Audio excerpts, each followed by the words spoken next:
It's time for Ask Mike Mondays. Mike answers one listener's question every week. Here's Michael Becker and Paul Peebles. Welcome to Ask Mike Mondays. I'm your host, Paul Peebles, National Underwriter for Old Capital.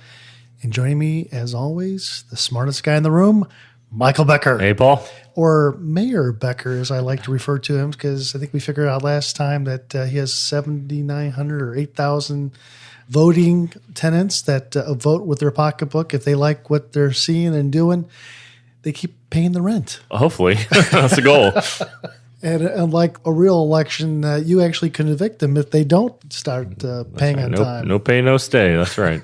So Michael, who's a former banker, who's gone from being a loaner of money to being an owner of real estate, is an expert in multifamily lending for one, and also multifamily investing. So people ask him questions. He does his best to answer them. There's a question that came in from Aaron, which I think is a good one. Michael, can you talk a little bit about the various levels of property management? It seems a common model on assets greater than 60 doors is an on-site manager who reports to a regional manager who then reports to a property management company hired by the owner. How do all these layers of management work together? So, Michael, how do all these layers of management work together? Yeah, I think that he has a pretty good understanding of how it generally works when you're in a third-party management situation, which is what we do. We hire a third-party company that we're not principals in. We hire them for a fee. They do all the accounting. Basically, my view of management companies, they serve three main functions. Accounting, so they collect all your money, they pay all your bills, and they give you a monthly report along the way. Two, they do HR, so all the employees that are on site are their employees, and their charges they pass back through to the ownership group. Their employees are not the property's employees, so they do all the hiring and firing and make sure people are there and scheduled and all that good stuff. And then finally, they do construction management essentially. So they kind of either do major capital projects for you in a lot of cases, not all cases, but a lot of cases. But they definitely kind of oversee and handle any sort of normal turnover of unit by unit, month by month as these tenants kind of get in and out of the properties. They handle that as well. So those are the three main functions of what a good third-party management company will do for you. How do the various layers interact? I think Aaron had a pretty good understanding. So, typically when you have, say, a 100-unit apartment complex, you typically, say, have two employees on that. The bigger the unit count, the more employees you get. But let's just use 100 for a good example. You have a manager who is in the office, will do the kind of the leasing and make sure they collect the money, and then they deal with any sort of tenant issues.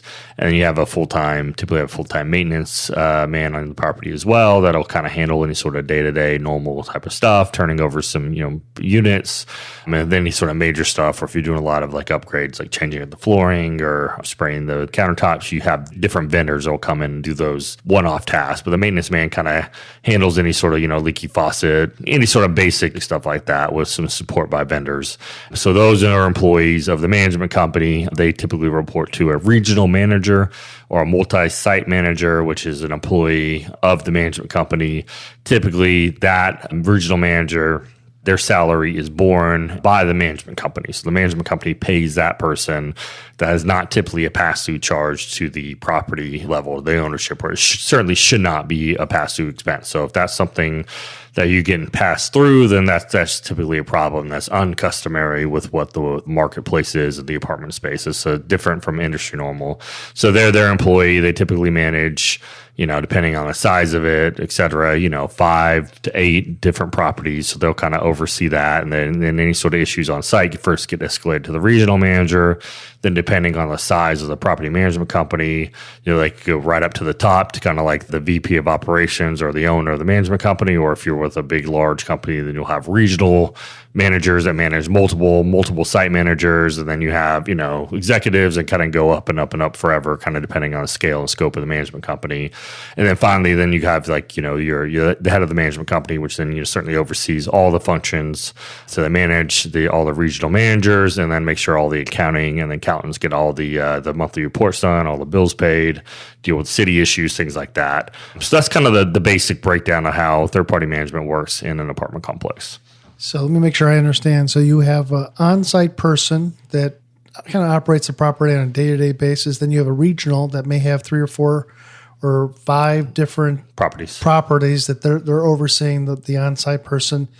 And then on the other side of the coin, the company that actually owns the buildings may actually have another management person too, and that's called an asset manager. And what does an asset manager do? Do they work for the management company or they work for the ownership group? Yeah, so when you're really small starting out, typically the sponsor or syndicator of these deals serves the asset management function on their own.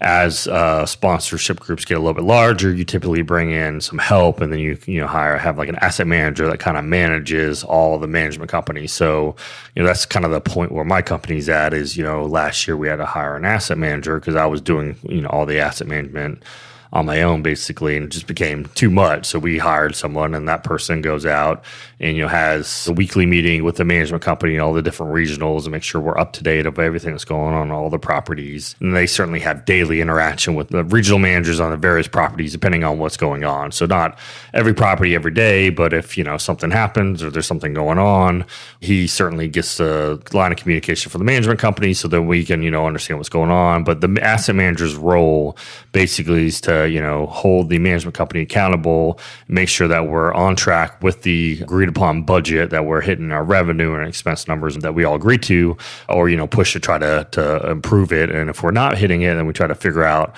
what's going on and try to quickly address that issue and course correct so we can keep the asset going in the right direction. Yeah, so the asset manager who works for the ownership group is the advocate of the investors in the ownership group. They're the ones that are keeping their eyes on making sure the property management is fulfilling everything that they said beginningly when they accepted this role, this written, what they were going to be doing, and whether it is rehab to the property, the asset manager oversees it. Now, that was a job when you're smaller that the managing member was doing himself or herself. Now, when you start to get to size, you have to have somebody who's actually there on a day-to-day basis, not so much a day-to-day basis, but maybe on a weekly basis, of overseeing and making sure that this work is done, that the management company maybe is doing the rehab or following up on the operations themselves, is that it's actually getting executed. So they are a great advocate. So, but you need to hire that person, you need size. And what do you think the size would be typically, Michael, that somebody would have an asset manager? I mean, really it's a function of revenue and how flat and everything. But we were probably honestly waited a little longer than we should have because it was stressing me out along the way. But I think we had 13, 14 assets when we finally pulled the trigger, and that was probably 3 or 4 too many. I mean, that's probably 8 to 10 was probably the point where I really needed help. And and along the way, I have a business partner as well. So if you're just truly a one man band, a one woman band, and you do all aspects of it from a sponsor, that you need help along the way. So it just kind of depends how you really set up. But we really started hiring employees when we had one pretty much out of the gate. We hired and I have a business partner. So there's really 3 of us that we probably handled about 7 or 8 properties on our own. And then it became a little much. So then we started hiring staff and scaling up at that point. So we've done 25 properties, and at our peak, I think we had 16 at any one time.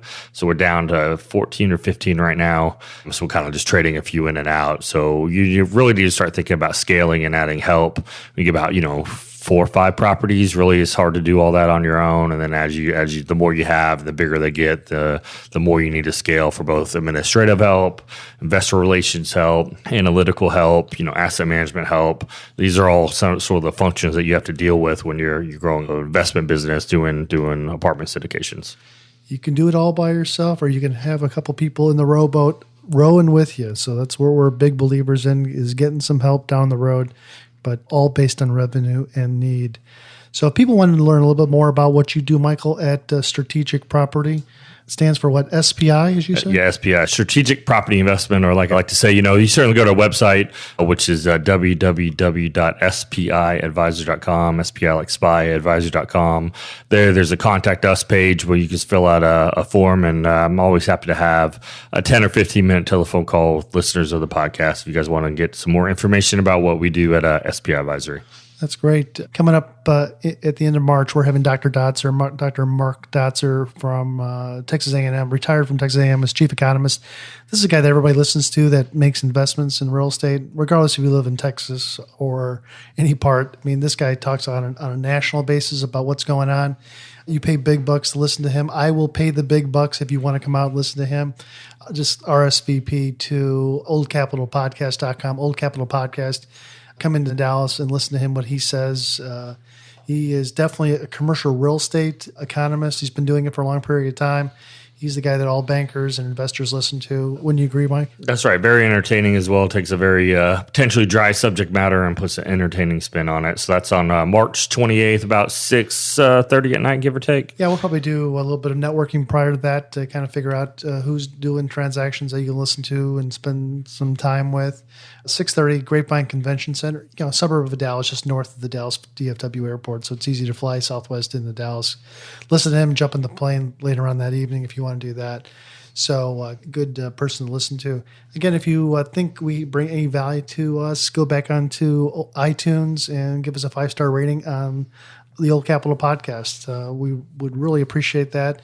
And if there's anybody that you think needs to listen and is thinking about getting into real estate or is in real estate and looking to bring the business to the next level, listen to the podcast. I think we bring some good, valuable information. I've done commercial real estate lending for 34 years. So, we did about $700 million in business, a little bit less than $750 million in real estate lending just in 2017.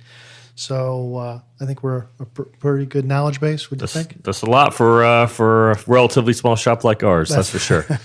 It certainly is. We do handhold you through the transaction, making sure that it does make sense.